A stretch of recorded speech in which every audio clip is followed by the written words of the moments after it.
이번 주 함께 살펴보실 말씀은 다니엘서 8장입니다. 다니엘 8장 26절부터 27절입니다. 다 찾으셨는 줄로 믿고요. 우리 짧으니까 우리 한 목소리로 같이 한번 읽어볼까요? 시작. 이미 말한 바 주야에 대한 환상은 확실하니 너는 그 환상을 간직하라. 이는 여러 날 후에 이름이라 하더라. 이에 나 다니엘이 지쳐서 여러 날 앓다가 일어나서 왕의 일을 보았느니라. 내가 그 환상으로 말미암아 놀랐고 그 뜻을 깨닫는 사람도 없었느니라. 아멘. 아멘. 우리 이 시간 살아계신 예수 그리스도의 복음이 저와 여러분들의 삶에 실제가 될 수 있기를 주님의 이름으로 축복합니다. 아멘. 여러분들께서는 로스트 제너레이션이라는 말을 들어보셨습니까? 로스트 제너레이션. 이 말은 1926년 해밍웨이의 저서인 해는 또다시 떠오른다라는 책에 인용됨으로써 이제 대중들에게 널리 알려지게 되었는데, 1차 세계대전 이후 사회의 환멸을 느낀 젊은 지식인들 또는 예술파 청년들을 가리키는 말입니다. 그런데 이 로스트 제네레이션, 잃어버린 세대라는 이 말은요, 꼭 미국의 이야기만은 아니었어요. 일본에도 이 같은 세대가 존재하고 있는데 1990년대 초반부터 2000년대 중반까지 일본 사회에는 실업률, 저임금, 고용 불안이라는 이 삼중고 속에 많은 젊은 세대들을 잃어버렸습니다. 일본에선 이들을 가리켜 빙하기 세대다 이렇게 말하곤 해요. 대한민국도 마찬가지입니다. IMF 직후 2000년대에 접어들며 우리 많은 젊은이들이 잊혀진 세대가 되어갔습니다. 대학도 졸업했고 이제 취업을 위한 많은 자격증도 취득했고 그 빛나는 20대 시절 자신의 미래를 위하여 아낌없이 투자했음에도 불구하고 작은 기회조차 갖지 못하는 우리 젊은 세대들은요, 어느덧 근로의지를 상실한 니트족이 되어 이 사회에 등장하게 되었습니다. 즉 이러한 현상들은 어느 한 나라만의 문제가 아니라 어쩌면 글로벌 사회 전체가 떠안고 있는 심각한 사회적 문제이다, 이렇게 말할 수 있을 거예요. 주 안에 사랑하는 여러분, 그런데 우리 기독교 안에도 잃어버린 세대가 있다는 것 여러분들 알고 계십니까? 제가 청년 사역을 하며 읽었던 한 권의 책이 있는데 그 제목은 다음과 같아요. 청년은 왜 교회를 떠나는가, 이 책입니다. 그런데 캐나다로 건너와 이 책을 영문판으로 보니까 제목이 사뭇 다르더라고요. 제목은 앞에 보시는 것처럼 어떻다고요? You lost me. 그들이 교회를 떠난 것이 아니라 우리가 그들을 떠나 보냈다는 것입니다. 돌이켜보면 지난 20년간 조국 사회, 그 조국 교회 안에는 다음 세대들을 위로하고 그들의 회복을 위하여 발벗고 나서야 한다는 목소리가 이곳저곳에서 들려왔습니다. 이를 위하여 유명 강사 목사님도 모셨고요, 또 유명한 CCM 가수도 섭외하며 대규모 집회도 열기도 했어요. 저도 청년들과 함께 그러한 집회가 이렇게 여름에 열릴 때면 이렇게 참석하곤 했는데 이유를 알 수 없어요. 돌아가는 길이면 괜시리 제 마음은 참 무거웠습니다. 왜냐하면 회복을 위한, 신앙의 회복을 원하는 그 제대로 된 디렉션과 그 방안도 없이 그저 감정에 호소하고 그저 이 시대를 탓하는 목소리들만이 그 현장에 가득했기 때문입니다. 이러한 모습은요, 지난주 금요 성령 집회 때 제가 소개해드렸던 하나의 예화를 떠오르게 해요. 키에르케고르의 어리석은 거위들이라는 예화입니다. 제가 읽어드릴게요. 거위들이 뒤뚱뒤뚱 걸어서 교회로 향한다. 앞에 있는 목사 거위가 우리도 하늘을 날 수 있습니다 라고 외치자 교인 거위들은 큰 소리로 아멘 아멘을 외치고 환호를 보낸다. 우리는 하늘을 날 수 있습니다 라고 힘차게 찬양을 한다. 그리고는 다시 뒤뚱뒤뚱 거리며 교회를 떠난다.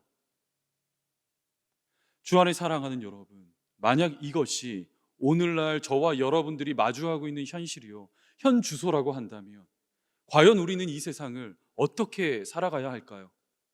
지난날 그 아름다웠던 잃어버린 신앙의 보화를 되찾고 잃어버린 우리 믿음의 세대를 되찾기 위하여 성도된 우리가 과연 내려야 할 결단이란 무엇이겠습니까? 그런 맥락에서 오늘 본문 말씀을 보시면 어느덧 로스트 제네레이션으로 살아가고 있는 저와 여러분들을 향한 하나님 아버지의 마음이요, 그 외침이 무엇인지 말씀이 잘 담아내고 있는데, 본문 1절을 보십시오. 다니엘서 8장은 다음과 같이 출발하고 있습니다. 나 다니엘에게 처음에 나타난 환상 후 벨사살 왕 제3년에 다시 한 환상이 나타나니라.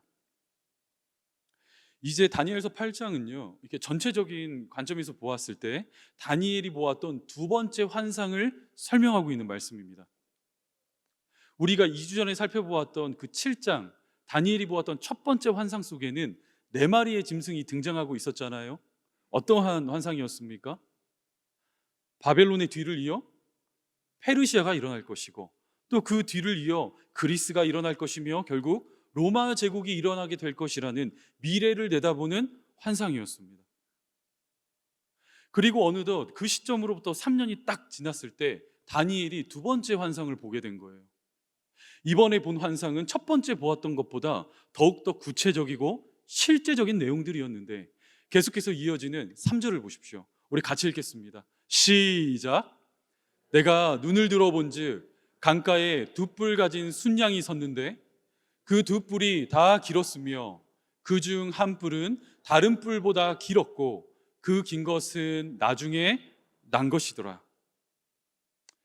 우리가 지금 말씀으로 확인한 것처럼 다니엘은 두 번째 환상 속에서 두 개의 뿔을 가진 숫양을 보게 됩니다.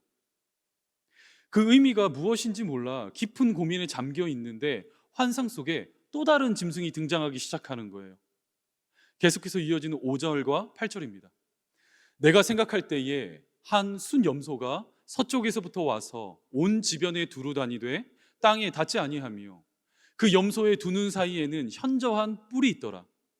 숫염소가 스스로 심히 강대하여 가더니 강성할 때에 그 큰 뿔이 꺾이고 그 대신에 현저한 뿔 넷이 하늘 사방을 향하여 났더라. 자, 그렇다면 다니엘이 환상 속에서 보았던 두 개의 뿔을 가진 순양과 네 개의 뿔을 가지고 있는 순염소란 과연 무엇인가?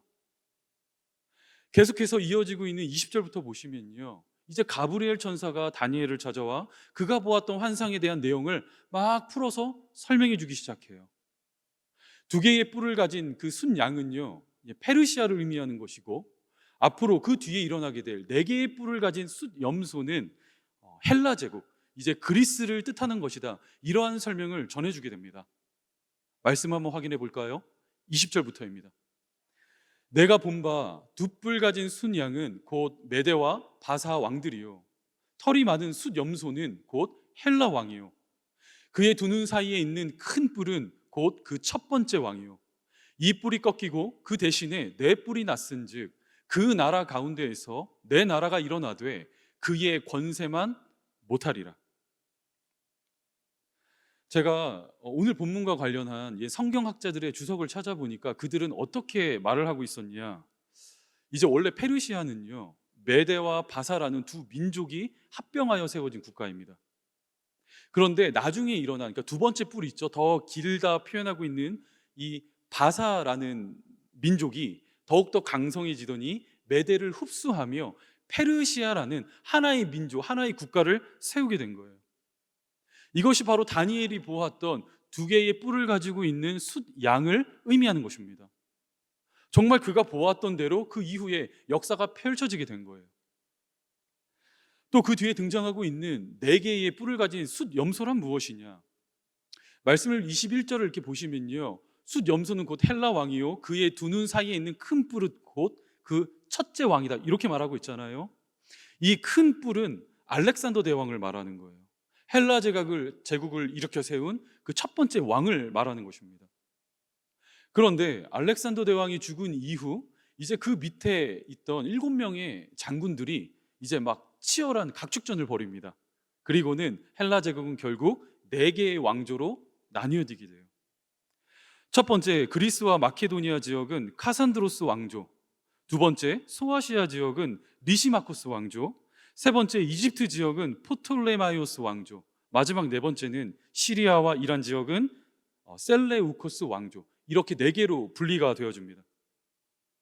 그러니까 다니엘은요, 이 환상을 통하여 앞으로 370년 동안 일어나게 될 그 먼 미래의 일을 내다보고 있었다라는 거예요.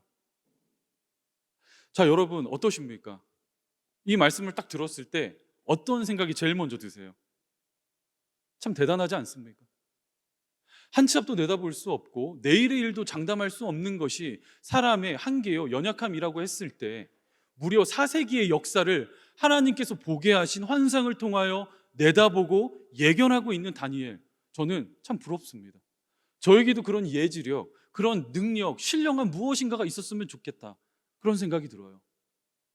그리고 어떤 면에서 보았을 때 오늘 본문은 다니엘처럼 하나님 앞에 기도할 때 보여주는 환상을 통하여 먼 미래를 내다보고 오늘 이 현실을 준비해야 한다라는 이러한 지혜를 말하고 있는 것만 같습니다. 하지만 여러분, 제가 이 시간 여러분들께 드리고 싶은 질문이란 무엇이냐? 성도가 이 같은 환상을 보았고 그 미래를 내다본다고 해서 과연 달라진 것은 무엇이냐라는 질문이에요. 다시요. 성도가 기도할 때에 환상을 보았고 그 미래를 내다보았다고 해서 과연 저와 여러분들의 삶 가운데 달라진 것은 무엇이냐라는 질문입니다. 이미 우리 조국교회는 미래를 내다보았어요. 몰랐던 것이 아닙니다. 이미 20년 전 우리 조국교회와 세계의 기독교 안에 닥쳐올 그 위기를 내다보았어요. 하나님께서 보게 하시는 여러 가지 징조들을 이미 확인했습니다. 그러나 눈으로 본 곳에 그쳤던 우리 신앙인들의 그 안일한 태도에 우리가 지금 현재 어떠한 성적표를 받아들고 있다고요? You lost me. 내가 떠난 것이 아니라 당신들이 나를 떠나게 만들었다, 잃어버렸다는 것입니다. 사랑하는 여러분, 이것이 만약 오늘 저와 여러분들이 마주하고 있는 현실이라고 한다면 우리는 반드시 본문 26절을 주목할 수 있어야 합니다. 우리 26절 같이 한번 읽어볼까요? 시작. 너는 그 환상을 간직하라. 이는 여러 날 후에 이름이라 하더라. 여러분, 지금 말씀이 어떻게 기록되고 있습니까?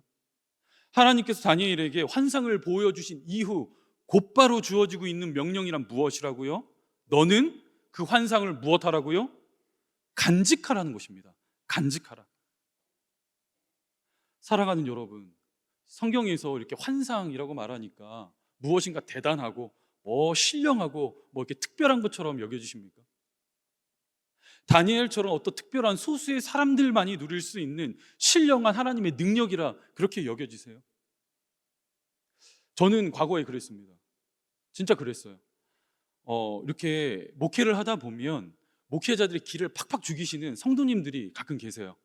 제가 그런 분들을 이렇게 종종 만나곤 했는데 이렇게 대화를 하다 보면 이런 말씀을 하세요. 목사님, 제가 기도할 때에 환상을 보았습니다. 이런 말씀을 이렇게 하시면요, 제 입에서 드릴 말씀이 없더라고요. 저도 분명 기독교 가정에서 자랐고 목회자 가정에서 자랐고 심지어 5대째 신앙인이고 더군다나 누구보다 성경을 부지런히 연구하는 목회자로 살아가고 있음에도 저는 솔직하게 말씀드릴게요. 지금껏 한 번도 환상을 본 적이 없습니다. 기도할 때 환상은 고사하고요, 잠잘 때에도요 그냥 머리만 대면 그냥 자요. 그래서 개꿈조차 꾼 적도 없습니다. 따라서 기도할 때에 환상을 보았습니다, 이렇게 말씀하시는 성도님을 마주할 때면 기가 이렇게 막 죽곤 해요. 그런데 성경을 제가 연구하고 묵상할수록 발견하게 된 것이 있는데 그것은 무엇이냐? 성경에서 말하는 환상은 그런 것이 아니라는 거예요.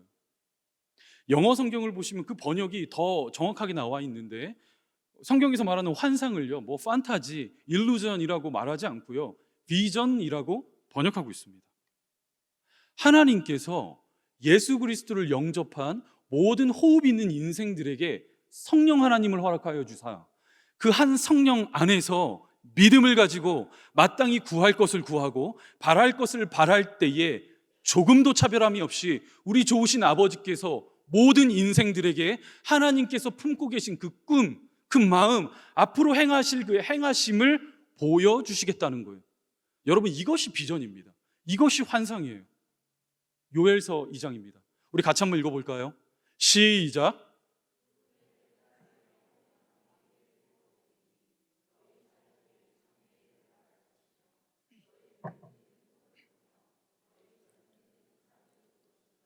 그때에 내가 또 내 영을 남종과 여종에게 부어줄 것이며 내가 이적을 하늘과 땅에 베풀리니 곧 피와 불과 연기 기둥이라. 여러분, 지금 말씀에 어떻게 기록되고 있습니까?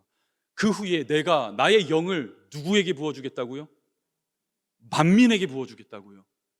그 실제적인 예로서 너희 자녀들에게도, 연세가 지긋하신 늙은이들에게도, 너희 젊은이들에게도, 심지어 남종과 여종에게도, 즉 세대와 신분을 뛰어넘어 하나님의 일하심을 바라고 소망하는 만민에게, 그 진실된 신앙을 가지고 있는 성도에게 우리 하늘아버지께서 비전을 보게 하시겠다, 이렇게 약속하셨다는 것입니다.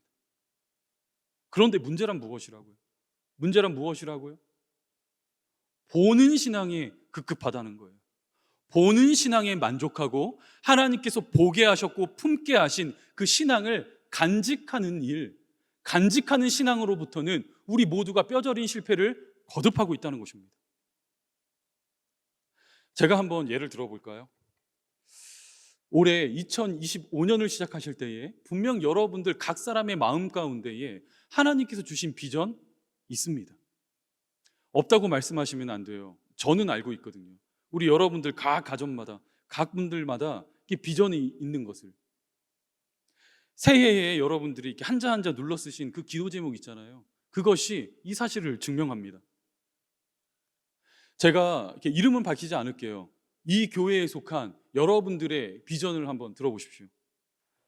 믿음의 가장, 기도의 어머니, 순종하는 아내, 말씀 안에서 성장하는 아이들이 되게 하소서. 비전입니다. 한국에 있는 가족들이 예수를 영접하여 영혼 구원 받게 하여 주옵소서. 비전입니다. 오직 하나님께 소망을 두는 삶이 되기를 원합니다. 제 모든 선택의 우선순위가 주님 한 분이기를 원합니다. 신앙 안에서 자녀들을 올바르게 양육할 수 있는 힘과 지혜를 주시기를 기도합니다. 실력과 인성과 영성을 겸비한 지도자가 될 수 있도록 은혜를 주옵소서. 올 한 해는 성경 1등을 할 것이며 주일 성수를 하겠습니다. 자격 없는 나를 소명의 자리에 부르신 하나님께 감사하며 올 한 해 맡겨주신 그 주일학교 교사의 직분 성실하게 감당하겠습니다. 자, 여러분 어떠십니까? 우리 기도 제목은 틀리고 비전의 내용은 틀려도 하나님께서 올해를 시작하실 때에 저와 여러분 모두에게 주신 아름다운 꿈이 있다는 거예요. 자, 그렇다면 질문 한번 드려보겠습니다. 2025년 아직 한 해의 절반도 지나지 않았어요. 5월을 보내고 있는 오늘 여러분들은 하나님께서 주신 그 비전 잘 간직하고 계십니까? 혹시 보는 신앙을 주목하고 있는데 간직하는 신앙의 자리로부터 이렇게 파선하여 등한시하고 있는 모습, 어쩌면 저와 여러분들의 가장 솔직한 모습 아니겠습니까? 성경을 한번 이렇게 찬찬히 읽어보세요. 그 안에 변하지 않고 흐르고 있는 한 가지 원리가 있습니다. 그것은 바로 하나님께서 당신의 백성들에게 꿈을 보여주시고 비전을 허락하실 때에 단순히 비전을 보게 하시는 것뿐만이 아니라 그것을 넘어선 한 가지 변치 않는 원리가 담겨져 있습니다. 그것을 가장 잘 보여주는 것이 이제 광야 40년 이스라엘 백성들의 모습인데요. 출애굽기 12장입니다. 430년이 끝나는 그날에 여호와의 군대가 다 애굽 땅에서 나왔은즉. 자, 여러분, 이 말씀이 이렇게 상식적으로 받아들여지십니까? 저는 그렇지 않더라고요. 어떻게 방금 조금 전까지 애굽의 노예로 살다가, 그것도 400년 동안 노예로 살던 그 사람들을 가리켜 여호와의 군대라고 말할 수 있겠습니까? 그렇죠? 이것은요, 그러니까 하나님의 비전을 말하는 거예요. 지금 당장 내 눈앞에 서 있는 그들을 바라보는 것이 아니라 앞으로 주께서 이루어 가실 그 먼 날의 비전, 예수께서 하실 그 일을 바라보며 여호와의 군대다, 이렇게 명하고 계셨다고요. 그리고 여호와께서는 정말 그들을 당신의 군대로 만드시기 위하여 이제 특수훈련을 막 시작하시는데, 그 현장이 바로 광야 40년이었다는 것이며, 그들이 받았던 첫 번째 훈련의 시작이란 보는 신앙이었다는 것입니다. 보는 신앙. 만나와 메추라기 사건을 통하여 너희를 입히고 먹이실 하나님이 누구인지 하나님은 보게 하셨습니다. 육신의 눈을 땅이 아니라 하늘을 바라보며 살아가는 그 보는 신앙을 시키셨더라고요. 또 있죠. 모세가 손을 들면 전쟁에서 이기고 손을 내리면 밀리는 그 아말렉과의 전투를 통하여 하나님의 권능의 손을 바라보며 살아가는 훈련을 시키셨습니다. 낮에는 구름 기둥으로, 밤에는 불 기둥으로 그들을 지키셨고, 또 구름 기둥이 이렇게 떠올라 움직이면 이스라엘 백성들이 이동하고, 구름 기둥이 멈추면 멈춰서는 하나님의 인도하심을 바라보는 훈련을 시키셨다고요. 그리고 나서 이제 때가 되었습니다. 어느덧 정하신 그 40년의 때가 다 차서 이제 이스라엘 백성은 하나님께서 약속하신 가나안 땅을 목전에 두게 되었어요. 그러자 마지막 훈련으로 모세의 입술을 통하여 신명기서를 주시잖아요. 그 34장이나 되는 신명기서의 말씀을요, 압축하고 또 압축했을 때 이렇게 남게 되는 한 문장이랑 여러분 무엇입니까? 너희는 기억하라입니다. 기억하라. 신명기 8장입니다. 내 하나님 여호와께서 이 40년 동안에 내게 광야 길을 걷게 하신 것을 기억하라. 기억하라. 보는 것도 중요하지만 그것이 전부라 말씀하지 않으시고 비전을 보게 하셨고 비전을 품게 하셨다면 그것을 기억하며 간직하라는 거예요. 거기까지가 성도의 신앙인 것입니다. 따라서 다니엘서에 등장하는 그 위대한 신앙인 다니엘, 그가 정말 위대하다 여겨지는 것은요, 두 번에 걸쳐 위대한 환상을 보았다라는 지점이 아니라 하나님께서 보게 하신 그 비전을 끝끝내 간직했다라는 점에 있다는 거예요. 다니엘서 7장입니다. 그 말이 이에 그친지라 나 다니엘은 중심에 번민하였으며 내 얼굴빛이 변하였으나 내가 이 일을 마음에 간직하였느니라. 아멘. 주 안에 사랑하는 여러분, 보는 신앙이 전부가 아닙니다. 보는 신앙이 전부가 아닙니다.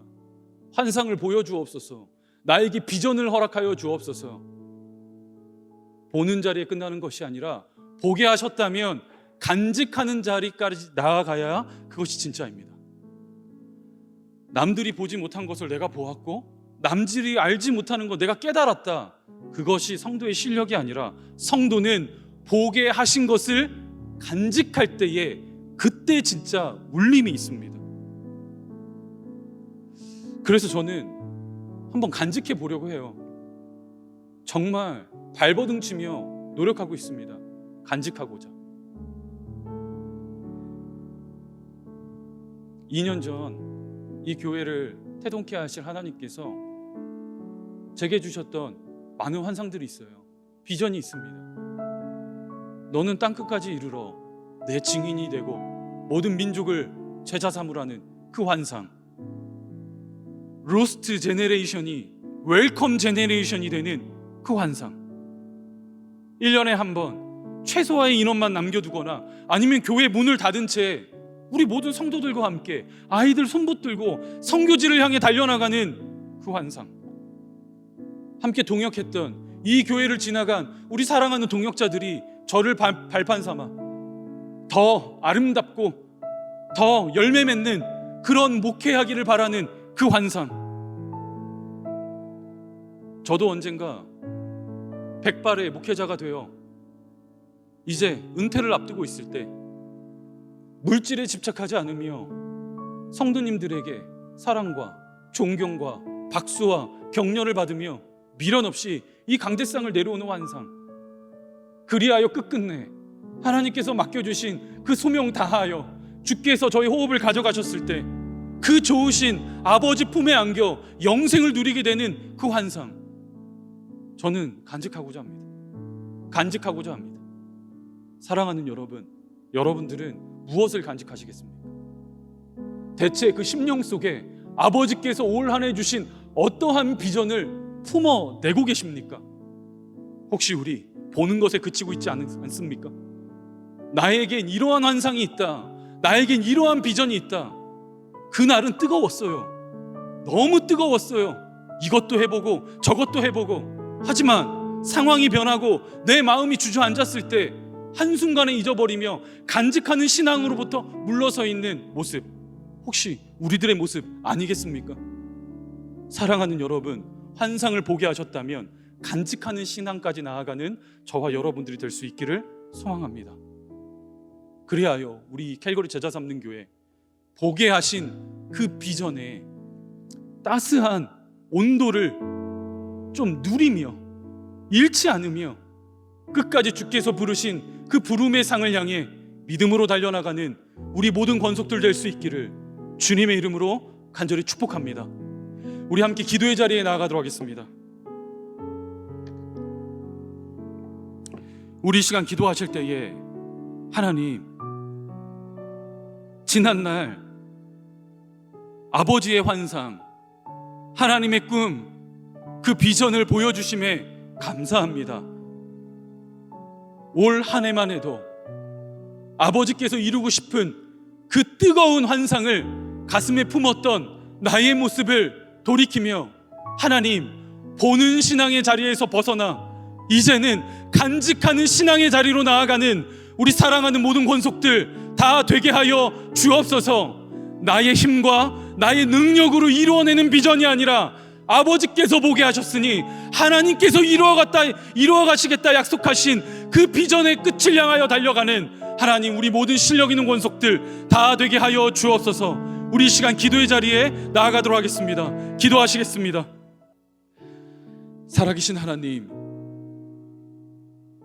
우리 성도들의 그 각 심령마다 하나님의 영을 부어주시사 아버지의 비전을 꿈꾸게 하심에 하나님 감사합니다. 이 시간 기도하옵기는 우리 성도들 주께서 품게 하신 그 비전을 잘 간직하며 살아갈 수 있기를 원합니다. 인생이기에, 죄인이기에, 연약하기에 때로는 넘어질 때도 있고 쓰러질 때도 있고 낙심할 때도 있겠지만 주님의 부르심이 우리의 심령 가운데 있기에 그 따스한 온기를 느끼며 끝까지 부름의 상을 향해 달려나가는 우리 사랑하는 모든 식구들 다 되게 하여 주옵소서. 하나님, 기도합니다. 이 교회에 속한 우리 다음 세대들이 살아날 수 있기를 원합니다. 잃어버린 세대가 아니라, 놓쳐버린 세대가 아니라 복음으로 무장하여 뜨겁게 일어나는 하나님의 세대가 되게 하여 주옵소서. 그들에게 본이 되는 우리 부모 세대 되게 하여 주옵소서. 이 놀라운 일들을 캘거리 제자 삼는 교회 가운데 허락하실 하나님 아버지를 기대하옵고 이 모든 말씀 살아계신 예수님의 이름으로 기도하옵나이다. 아멘.